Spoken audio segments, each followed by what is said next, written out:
Hello friends, स्वागत है आप सभी का आपके अपने यूट्यूब चैनल इंटेलिजेंट ज्ञान पर।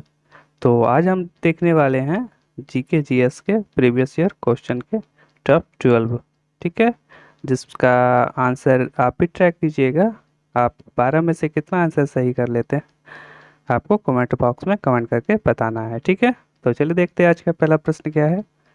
तो आज का पहला प्रश्न है कि 2015 में निम्नलिखित में से किस ने दिल्ली में हुए 59वें राष्ट्रीय निशानेबाजी चैंपियनशिप में 10 मीटर एयर राइफल में स्वर्ण पदक जीता था। आपके ऑप्शन है ए पूर्वी चंदेला, बी चैन सिंह, सी अंजुम मौडगिल या फिर डी गगन नारंग। तो 2015 में निम्नलिखित में से किसने दिल्ली में हुए 59वें राष्ट्रीय निशानेबाजी चैंपियनशिप में 10 मीटर एयर राइफल्स में स्वर्ण पदक जीता था। तो इसके लिए आपको 5 सेकंड का टाइम दिया जा रहा है, आप भी आंसर लगाएं। तो इसका राइट आंसर हो जाएगा ऑप्शन नंबर ए अपूर्वी चंदेला। ठीक है, चलते हैं अगले प्रश्न पर। अगला प्रश्न है कि लाल किला लगभग 200 वर्षों के लिए भारत के मुगल सम्राट का निवास स्थान था। यह किसके द्वारा बनाया गया था? आपके ऑप्शन है ए बाबर, बी जहांगीर, सी अकबर या फिर डी शाहजहां। तो लाल किला यह किसके द्वारा बनवाया गया था? तो इसका राइट आंसर हो जाएगा ऑप्शन नंबर डी शाहजहां। ठीक है, चलते हैं अगले प्रश्न पर। अगला प्रश्न है कि निम्नलिखित में से किस आंदोलन ने गोवा में पुर्तगाली राज को समाप्त करने में महत्वपूर्ण भूमिका निभाई थी? आपके ऑप्शन है ए गोवा मुक्ति आंदोलन, बी गोवा असहयोग आंदोलन, सी गोवा शांति मार्च या फिर डी गोवा गुटनिरपेक्ष आंदोलन। तो निम्नलिखित में से किस आंदोलन ने गोवा में पुर्तगाली राज को समाप्त करने में महत्वपूर्ण भूमिका निभाई थी? तो इसका राइट आंसर हो जाएगा ऑप्शन नंबर बी गोवा असहयोग आंदोलन। ठीक है, देखते हैं अगले प्रश्न को। अगला प्रश्न है कि भारत छोड़ो आंदोलन महात्मा गांधी द्वारा कब शुरू किया गया था? आपके ऑप्शन है 15 अगस्त 1945 को, बी 8 अगस्त 8 जुलाई 1942 को या फिर 8 अगस्त 1942 को या फिर डी 15 जुलाई 1945 को। तो भारत छोड़ो आंदोलन महात्मा गांधी द्वारा कब शुरू किया गया था? तो इसका राइट आंसर हो जाएगा ऑप्शन नंबर सी 8 अगस्त 1942 को। फ्रेंड्स, ये सारे प्रश्न बहुत ज़्यादा इंपॉर्टेंट है और एग्जाम में आपको देखने को मिल सकते हैं, तो आप वीडियो को अंत तक देखें। और चलिए देखते हैं अगले प्रश्न को। अगला प्रश्न है कि पृथ्वी की सतह का 70% से अधिक भाग पानी के साथ घिरा है। पृथ्वी पर पानी का कुल कितने प्रतिशत भाग ताज़ा पानी है और प्रत्यक्ष मानव उपयोग के लिए सुलभ है? आपके ऑप्शन है ए 70%, बी 5 से 10%, सी 1% से कम या फिर डी 50%। तो पृथ्वी पर पानी का कुल कितना प्रतिशत भाग ताज़ा पानी है और प्रत्यक्ष मानव उपयोग के लिए सुलभ है? तो इसका राइट आंसर हो जाएगा ऑप्शन नंबर सी 1% से कम। ठीक है, देखते हैं अगले प्रश्न को।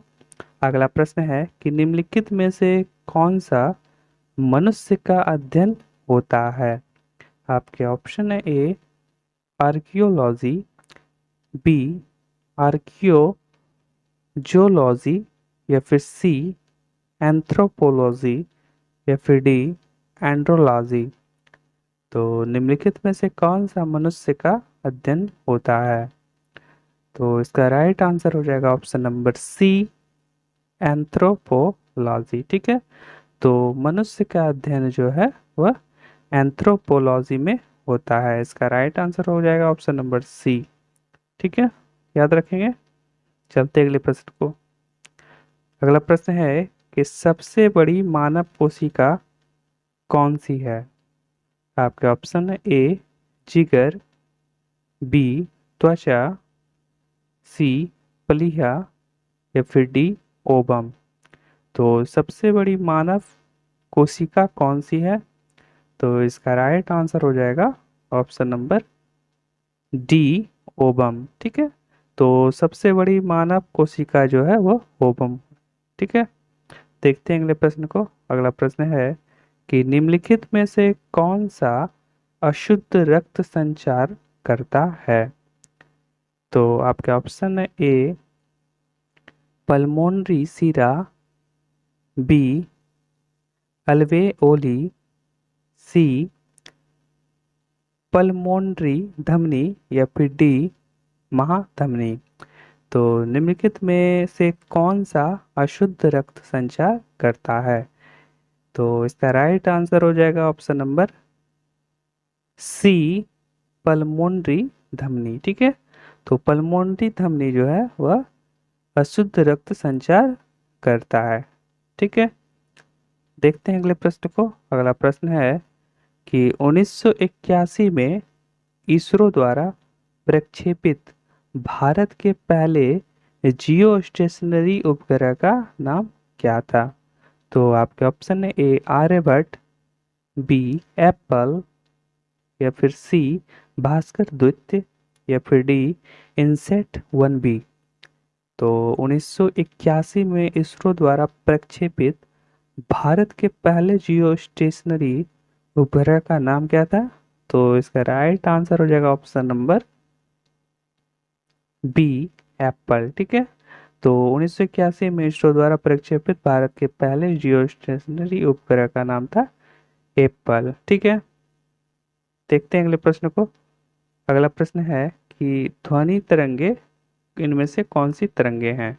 ठीक है, आपके ऑप्शन है ए दाब या फिर बी अनुच्छेद धैर्य या फिर सी विद्युत चुंबकीय या फिर डी यांत्रिक। तो ध्वनि तरंगे कौन सी तरंगे हैं? तो इसका राइट आंसर हो जाएगा ऑप्शन नंबर सी इलेक्ट्रोमैग्नेटिक तरंग। ठीक है, इलेक्ट्रोमैग्नेटिक वेव। तो ध्वनि तरंगे क्या है? तो विद्युत चुंबकीय तरंगे हैं। इसका राइट आंसर हो जाएगा ऑप्शन नंबर सी।